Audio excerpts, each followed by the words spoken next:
ఓం శాంతి. ఈరోజు మురళి 21/6/2025.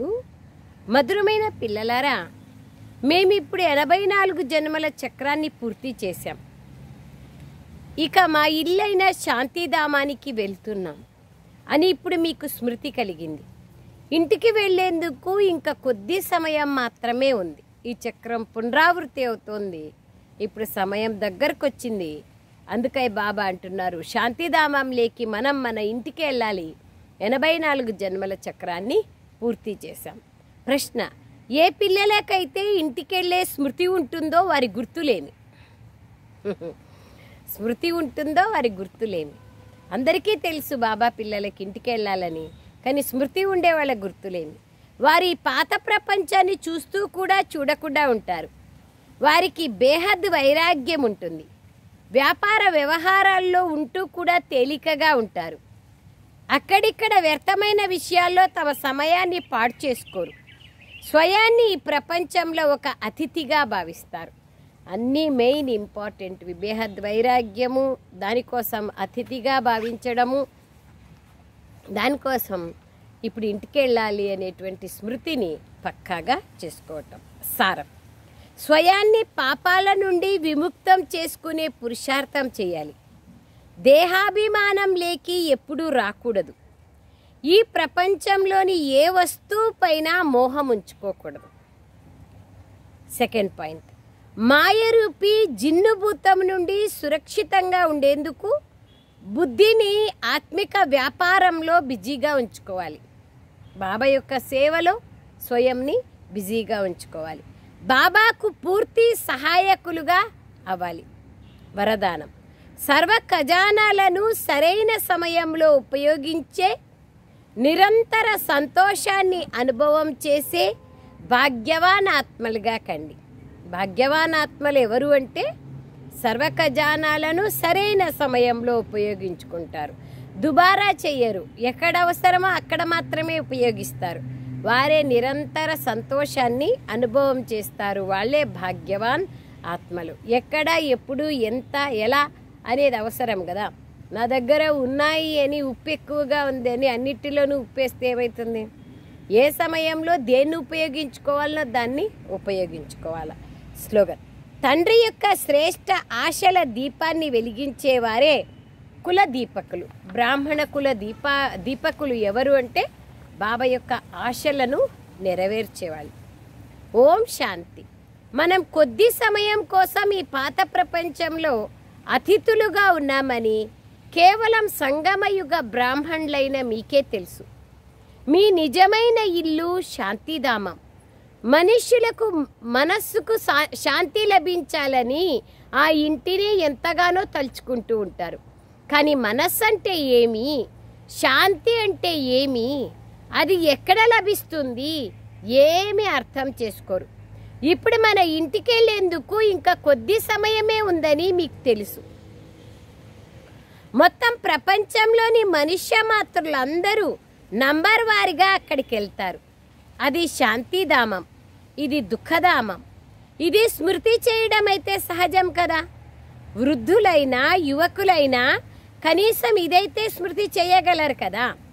ఇందులో మొత్తం సృష్టి చక్ర జ్ఞానం అంతా వచ్చేస్తుంది.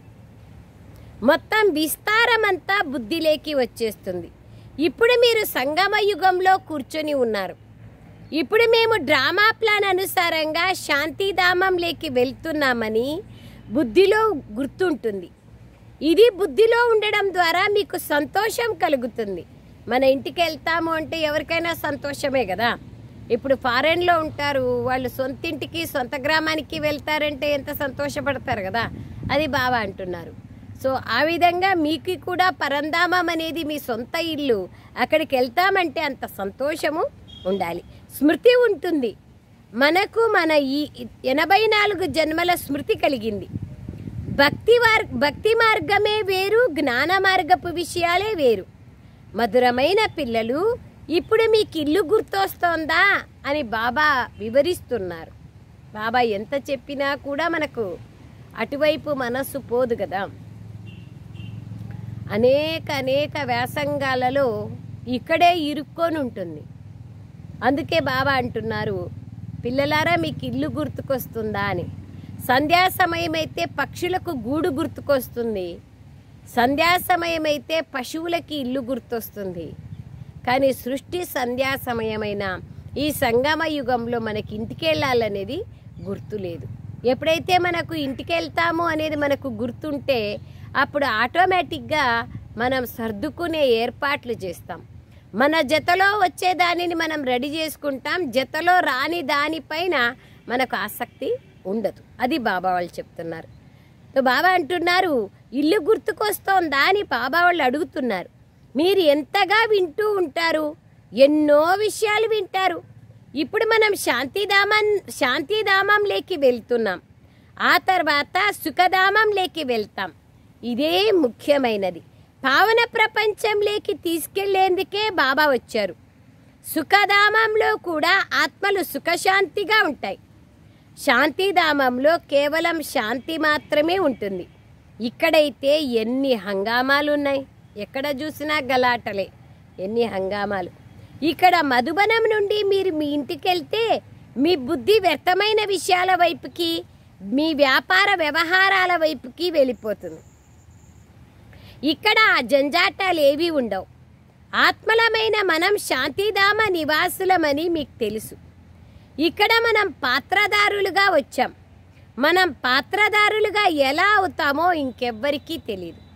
బాబా వచ్చి పిల్లలైన మిమ్మల్నే చదివిస్తున్నారు. కోట్లాది మందిలో ఏ ఒక్కరో చదువుతారు, అందరూ చదవరు కదా. మీరిప్పుడు ఎంత వివేకవంతులుగా అయ్యారు. ఇంతకు ముందు బుద్ధిహీనులుగా ఉండేవారు. ఎవరెంత గొప్ప వ్యక్తి అయినా కూడా అందరూ సోదరులే. యుద్ధాలు, గొడవలు మొదలైనవి ఎన్నున్నాయి ఈ ప్రపంచంలో. వీటిని ఏమంటారు? బాబా అంటున్నారు, మనమందరం పరస్పరం సోదరులం. బాబా అంటున్నారు, పరస్పరం మనం సోదరులైనాము. అది మర్చిపోయారు. సోదరులు ఎక్కడైనా ఒకరినొకరు చంపుకుంటారా? బాబా అంటారు, ఆస్తి కోసం అలా కూడా చేసేవాళ్ళు ఉన్నారు.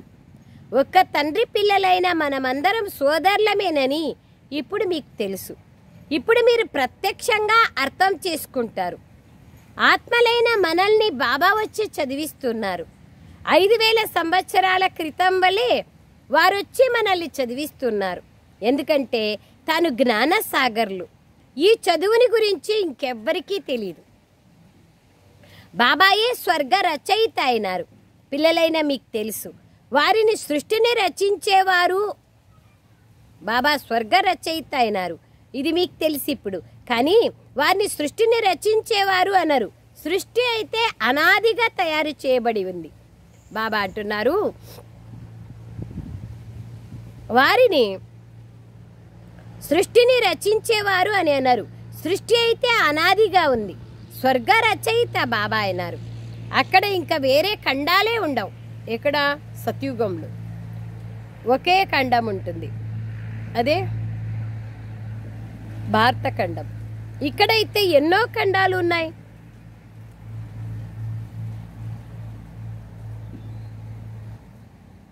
ఒకే ధర్మం, ఒకే ఖండం ఉన్న సమయం ఉండేది సత్యుగంలో.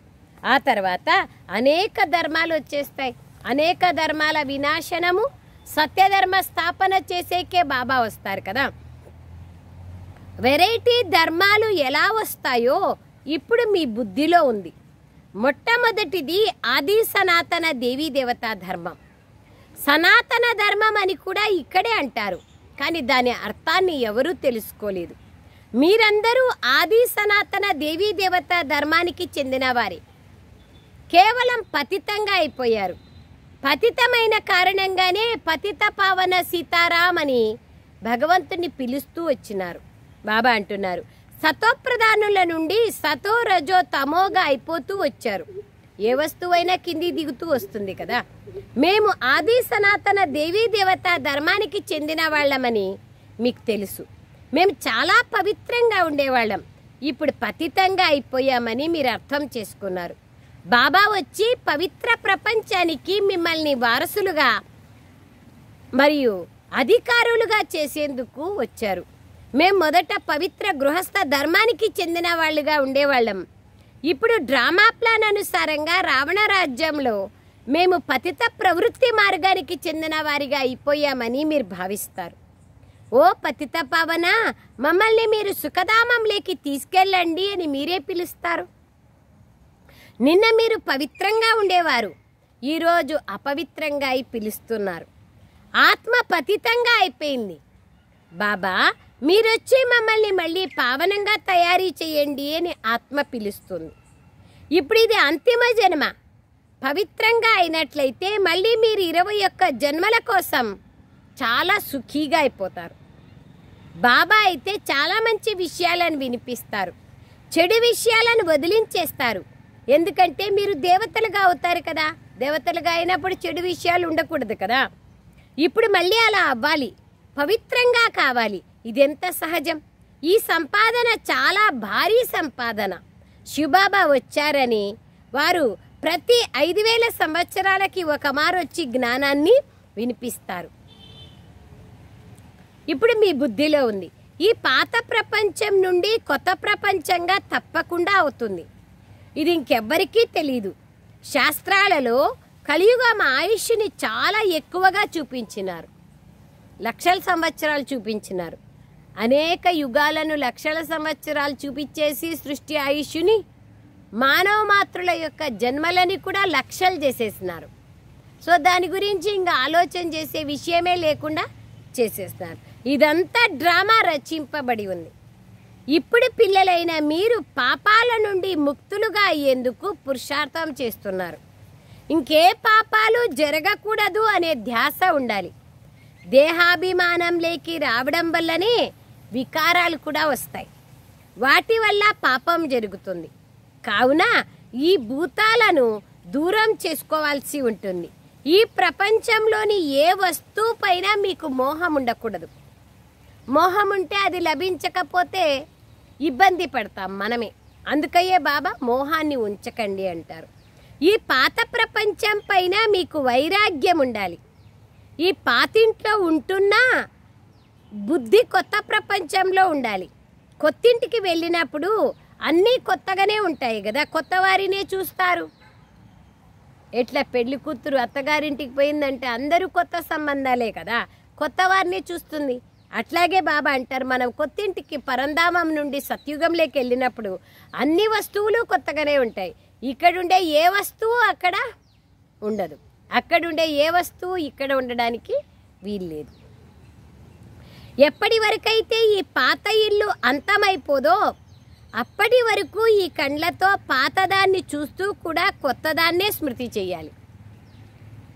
మళ్ళీ తర్వాత పశ్చాత్తాపపడవలసి వచ్చే పనులేవి చెయ్యకూడదు. ఈరోజు ఫలానా వాళ్లకు దుఃఖం ఇచ్చాను, ఈ పాపం చేశాను, బాబా ఇది పాపమేనా అని బాబాను అడిగినట్లయితే బాబా వెంటనే తేలికపరుస్తారు. మీరు చాలా భారీ అయిన వారు, పాపాల భారం చాలా భారీ అయినది. 21 జన్మలు మళ్ళీ పాపాల నుండి తేలికైపోతారు. సత్యుగంలో ఎలాంటి పాపాలు చెయ్యం కదా, దేహభ్రాంతే ఉండదంటే పాపాలు చెయ్యం. శిరస్సు పైన జన్మ జన్మాంతరాల భారం ఉంది.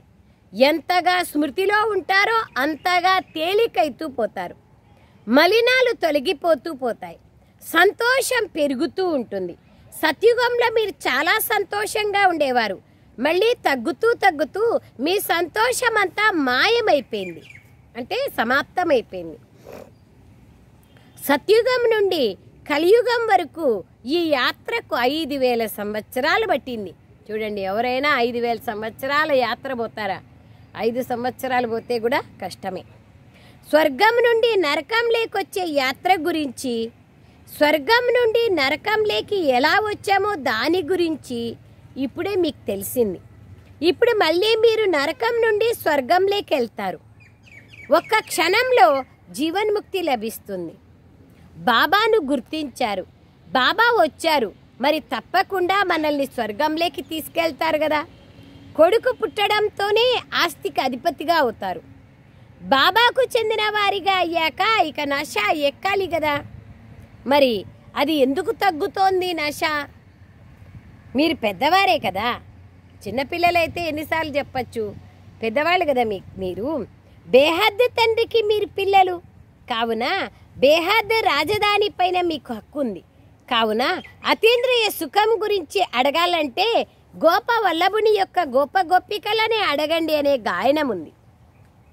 వల్లభుడు అంటే తండ్రియే కదా, వారిని అడగండి. నంబర్ వార్ పురుషార్థానుసారంగా సంతోషం యొక్క పాదరసం పైకెక్కుతుంది. పురుషార్థం ఆధారంగానే సంతోషంగా ఉంటారు. సంతోషం లేదంటే అర్థం పురుషార్థం సరిగా లేదనే అర్థం. కొందరైతే వెంటనే తమ సమానంగా చేసేస్తారు. పిల్లల పనే ఇది. అన్నింటినీ మరిపింపచేసే మన రాజధాని స్మృతిని కలిగించాలి. ఇంపార్టెంట్. మీరు స్వర్గాధిపతులుగా ఉండేవాళ్ళు. ఇప్పుడు ఇది కలియుగ పాత ప్రపంచం, మళ్ళీ కొత్త ప్రపంచం వస్తోంది. ప్రతి 5000 సంవత్సరాల తర్వాత తండ్రి భారతదేశంలోనే వస్తారు. ఇప్పుడు పిల్లలైన మీ బుద్ధిలో ఉంది. వారి జయంతిని కూడా జరుపుకుంటారు. బాబా వచ్చి మనకు రాజధానిని ఇచ్చి వెళ్తారని మళ్ళీ స్మృతి చేయాల్సిన అవసరమే ఉండదని మీకు తెలుసు. మళ్ళీ ఎప్పుడైతే భక్తి ప్రారంభమవుతుందో అప్పుడు స్మృతి చేస్తారు. ఆత్మ సుఖం అనుభవిస్తుంది. సత్యత్రేతాయుగాలలో ఆత్మకు సుఖం ఉంటుంది. ఎప్పుడైతే ద్వాపరయుగం ప్రారంభమవుతుందో అప్పుడు దేహభ్రాంతిలోకి వచ్చి వికారాలకు వశమై దుఃఖం ప్రారంభమవుతుంది. బాబా అంటున్నారు, ఎప్పుడు భక్తి ప్రారంభమవుతుందో అప్పుడే స్మృతి చేస్తారు. ఆత్మ సుఖాన్ని అనుభవిస్తుంది. కావుననే తండ్రి మీరు వచ్చి మళ్ళీ మమ్మల్ని శాంతిధామంలోకి సుఖధామంలోకి తీసుకెళ్ళండి అంటారు. అనుభవం చేసింటుంది ఒకసారి అంటే మళ్ళా అది గుర్తుకొస్తుంది కదా.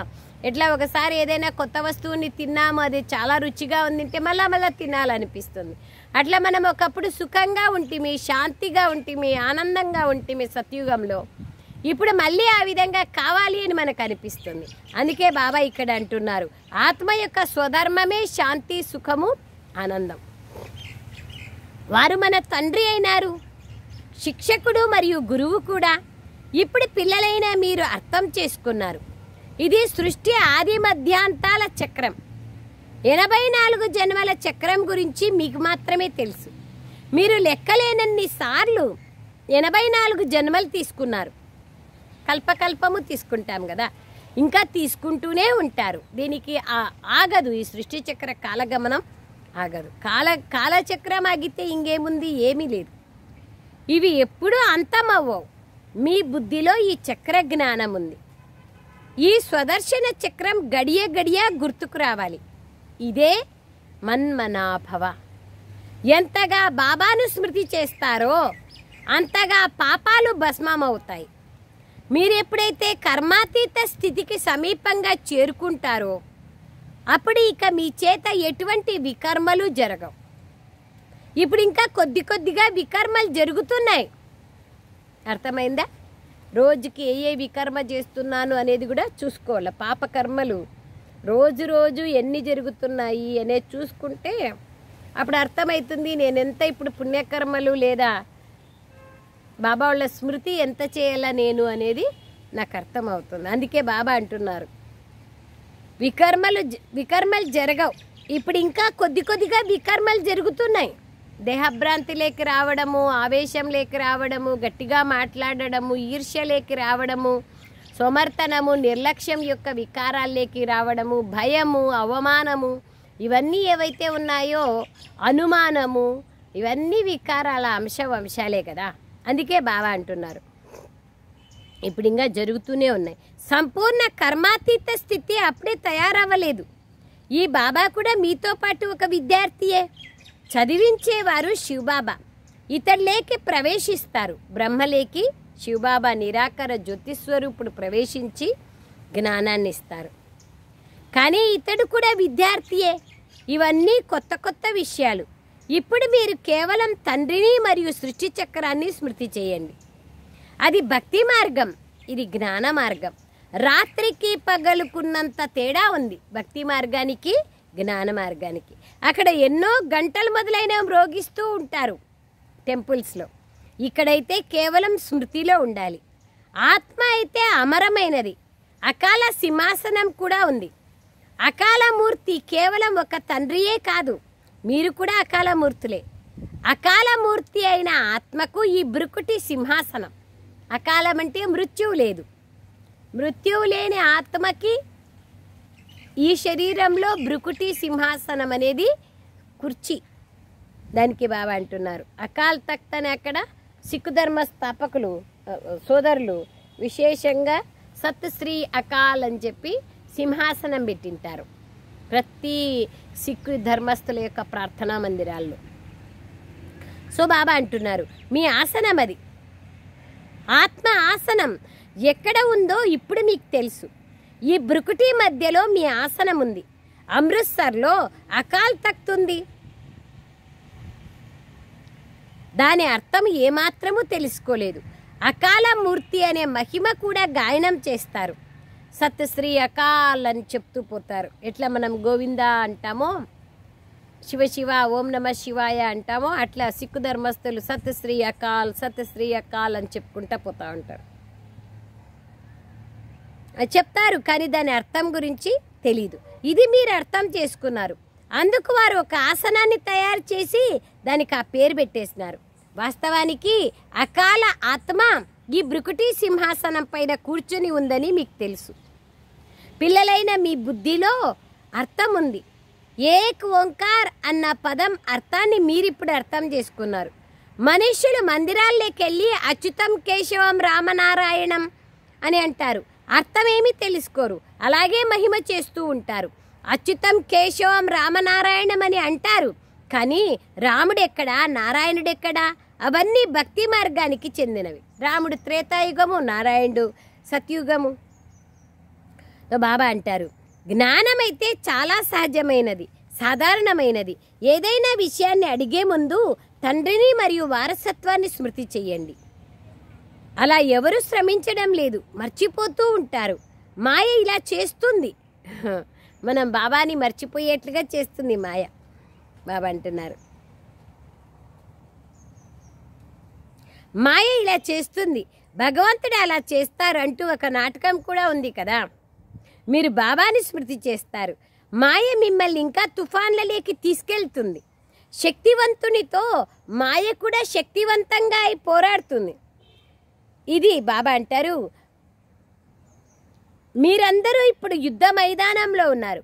ఇందులో ఎటువంటి యోధులు ఉన్నారో మీకు తెలుసు, ఎట్లాంటి సైనికులు ఉన్నారో మీకు తెలుసు.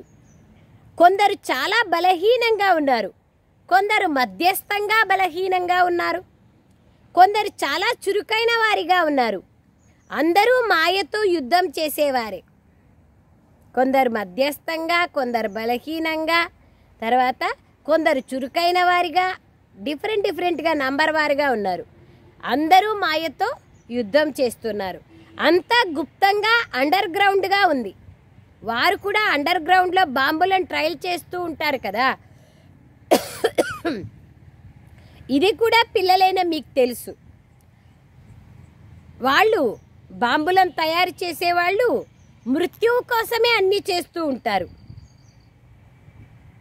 అనేక రకాల ప్రయత్నాలు మృత్యువు కోసం అని కొందరు చేస్తారు. మా మీద మృత్యువు ఎక్కడ వేస్తారు రక్షణ కోసం తయారు చేస్తూ ఉంటారు. మీరు పూర్తిగా శాంతిలో కూర్చున్నారు. వారిది సైన్స్ శక్తి. ప్రకృతిక ఆపదలు కూడా ఎన్నో వస్తాయి, వాటిపైన ఎవరి అధికారము లేదు. ప్రకృతిపైన ఎవరికుంది అధికారం? కృత్రిమ వర్షాల కోసం కూడా ప్రయత్నిస్తూ ఉంటారు. కృత్రిమ వర్షాలు కురిస్తే ధాన్యం ఎక్కడ ఎక్కువగా పండుతుందని భావిస్తారు. ఎన్ని వర్షాలు కురిచినా మళ్ళీ ప్రకృతి వైపరీత్యాలు తప్పకుండా జరుగుతాయి. ఇది పిల్లలైన మీకు తెలుసు. కుండపోతగా వర్షం కురిస్తే అప్పుడు ఏం చేయగలరు? వీటినే ప్రకృతి వైపరీత్యాలు అని అంటారు. సత్యుగంలో అవి ఉండవు, అవి ఇక్కడ ఉంటాయి. మళ్ళీ వినాశంలో సహాయం చేస్తాయి. ప్రకృతి కూడా వినాశంలో సహాయం చేస్తుంది.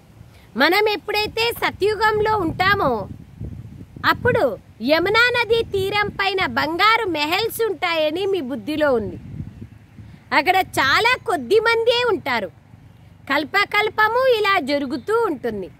మొదట చాలా కొద్ది మందే ఉంటారు, మళ్ళీ మళ్ళీ వృక్షం వృద్ధి అవుతూ ఉంటుంది.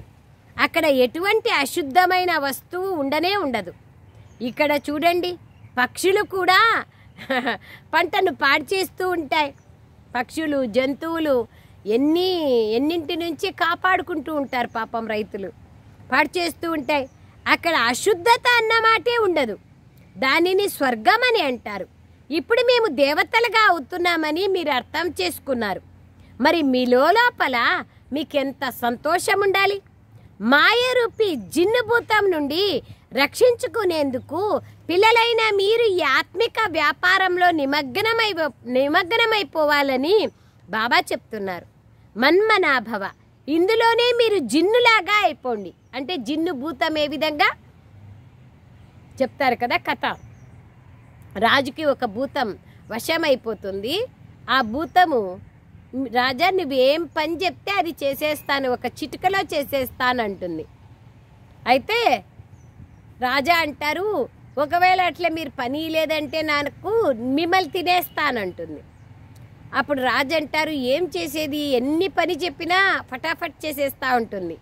సో రాజుకు ఒక ఆలోచన వస్తుంది, ఈ యొక్క దయ్యానికి నిచ్చెన ఎక్కువ దిగు అనే పని పెడితే అప్పుడు ఇంకా ఆ పని అయిపోదు, నన్ను తినదని చెప్పి నిచ్చెన ఎక్కువ దిగు అని పని పెడతాడు. ఆ విధంగా బాబా వాళ్ళు అంటున్నారు, జిన్నుభూతం యొక్క ఉదాహరణ ఇస్తారు కదా, నాకు పని ఇవ్వు అంటుంది. అలాగే ఇప్పుడు కూడా బాబా పని ఇస్తారు, లేకపోతే మాయ తినేస్తుంది. బుద్ధికి రోజు రోజు బాబా మురళి ఎందుకు చెప్తారు? బుద్ధి ద్వారా ఆలోచించడం కోసం. ఎంతెంత మనన చింతన చేస్తామో బుద్ధి అంత స్వచ్ఛంగా అయిపోతుంది, ఉదార చిత్తుగా అయిపోతుంది, విశాల హృదయంగా అయిపోతుంది. అందుకోసమే బాబా అంటున్నారు, మననం చేస్తూ చేస్తూ పోతే మగ్నావస్థని అనుభవం చేయొచ్చు. దానికే బాబా అంటున్నారు, లేకపోతే మాయ తినేస్తుంది. బాబాకు పూర్తి సహాయకులుగా అవ్వాలి. బాబా ఒక్కరు ఒంటరిగా ఏమీ చేయలేరు కదా. బాబా అయితే రాజ్యం కూడా చెయ్యరు, ఆయన పరంధామానికి వెళ్ళిపోతారు. రాజ్యం చేసేది మనం మళ్ళీ వచ్చి. మీరు సేవలు చేస్తారు, రాజ్యం కూడా మీకోసమే. నేను మగధ దేశంలోకి వస్తాను. మాయ కూడా మొసలి వంటిది, అది ఎంతోమంది మహారథులను పట్టి తినేస్తుంది. అవన్నీ శత్రువులు. ఏ విధంగా కప్పకు పాము శత్రువో అలా మీకు మాయ శత్రువు అని మీకు తెలుసు. అంటున్నారు, ఒక్కొక్క జీవికి ఒక్కొక్కటి ఆహారంగా తయారై ఉంది కదా, అదే శత్రువుగా ఉంటుంది. అందుకయ్యే బాబా చెప్తున్నారు, మీకు మాయ శత్రువు అయింది అని చెప్తున్నారు. అచ్చా, మీటే మీటే సికిలదే బచ్చోం ప్రతి मात पिता बाप दादा का याद प्यार और गुड मॉर्निंग. रूहानी बाप की रूहानी बच्चों को नमस्ते. हम रूहानी बच्चों की रूहानी मात पिता बाप दादा को याद प्यार गुड मॉर्निंग और नमस्ते नमस्ते नमस्ते. बाबा नमस्ते. थैंक यू बाबा, थैंक यू बाबा. సారాంశం, స్వయాన్ని పాపాల నుండి విముక్తి చేసుకునే పురుషార్థం చేయాలి. దేహాభిమానం లేకి ఎప్పుడూ రాకూడదు. ఈ ప్రపంచంలోని ఏ వస్తువు పైన మోహం ఉంచుకోకూడదు. ఈ ప్రపంచంలోని ఏ వస్తువు పైన మోహం ఉంచుకోకూడదు. మాయరూపి జిన్నుభూతం నుండి సురక్షితంగా ఉండేందుకు బుద్ధిని ఆత్మిక వ్యాపారంలో బిజీగా ఉంచుకోవాలి. బాబాకు పూర్తి సహాయకులుగా అవ్వాలి.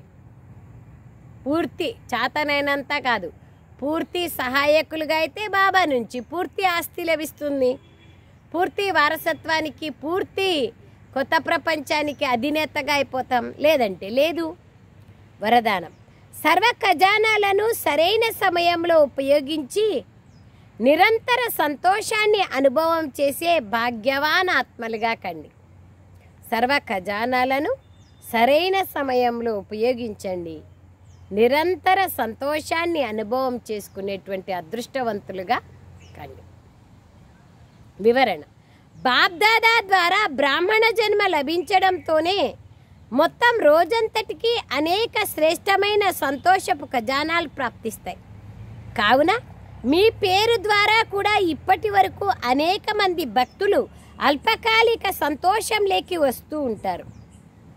మీ జడ చిత్రాలను చూసి సంతోషంతో నాట్యం చేస్తారు. ఎట్లా పాండురంగని యొక్క విఠల్ భక్తుడు ఉన్నారు కదా, పాండురంగన్ని చూసి భజన ఎంత కీర్తన చేస్తా చేస్తా చేస్తా చేస్తా పాండురంగ విఠల, పండరనాథ విఠల, పాండురంగ విఠల అని భజన చేస్తా కీర్తన చేస్తా చేస్తా చేస్తా తన కొడుకుని కూడా మట్టిలో కుండలు చేసి ఆయన మట్టిలో తొక్కేసుకుంటా పోతాడు, కొడుకు చనిపోతాడు కూడా. ఆ విధంగా శాస్త్రాల్లో గాయనం ఉంది. అట్లా బాబా అంటున్నారు, మీ జడ చిత్రాలను చూసి సంతోషంలో నాట్యం చేస్తారు. అలా మీరందరూ అదృష్టవంతులు.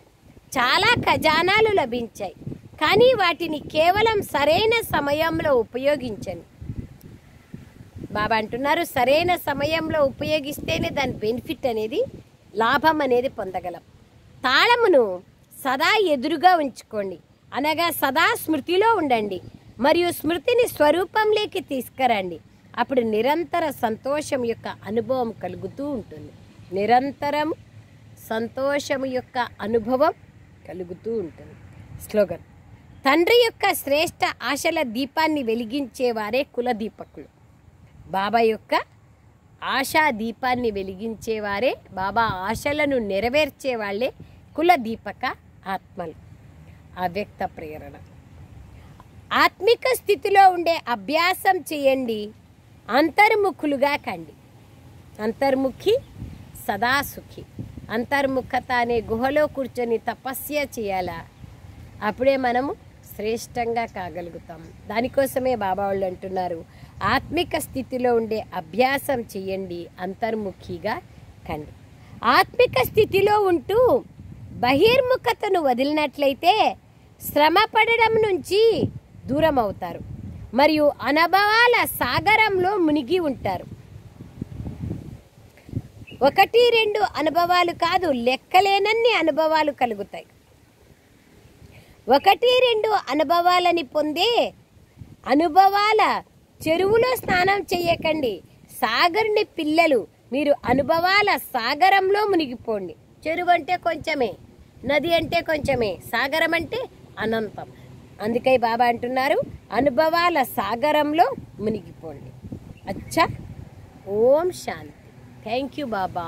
Thank you very much Baba.